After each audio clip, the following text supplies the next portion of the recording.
Hi everyone. House బోట్లో stay అంటే మేమేమనుకున్నామంటే night అంతా కూడా బోట్ కదులుతూనే ఉంటుంది అనుకున్నాము. కానీ ఈవినింగ్ వచ్చేసరికి ఇలా ఒక ప్లేస్ దగ్గరికి బోట్ని ఆపేశారు. డ్రైవర్ కూడా వెళ్ళిపోయారు. అంటే ఇంకా మేము ఇక్కడ లాక్ అయిపోయినట్టే. సో అప్పుడే మాకు ఒక ఐడియా వచ్చింది.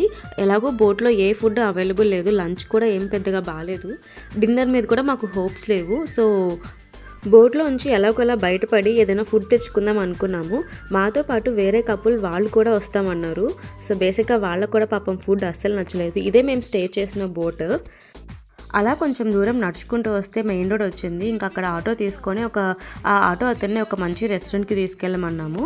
అతను కుబాబా ఫుడ్ కోర్ట్ అని ఒక రెస్టారెంట్కి తీసుకెళ్లారు. ఇంకా అక్కడ ఫుడ్ పార్సల్ తీసుకొని మళ్ళీ బోట్ దగ్గరికి సేమ్ ఆటోలోనే తిరిగి వచ్చేసాము. ఫన్నీయెస్ట్ పార్ట్ ఏంటంటే మేము తెచ్చుకున్న ఫుడ్ కన్నా హౌస్ బోట్లో పెట్టిన ఫుడ్డే కొంచెం బెటర్గా అనిపించింది. అలా అయింది మా హౌస్ బోట్ ఎక్స్పీరియన్స్. మీకు ఈ వీడియో నచ్చితే ప్లీజ్ లైక్ చేయండి అండ్ ప్లీజ్ సబ్స్క్రైబ్.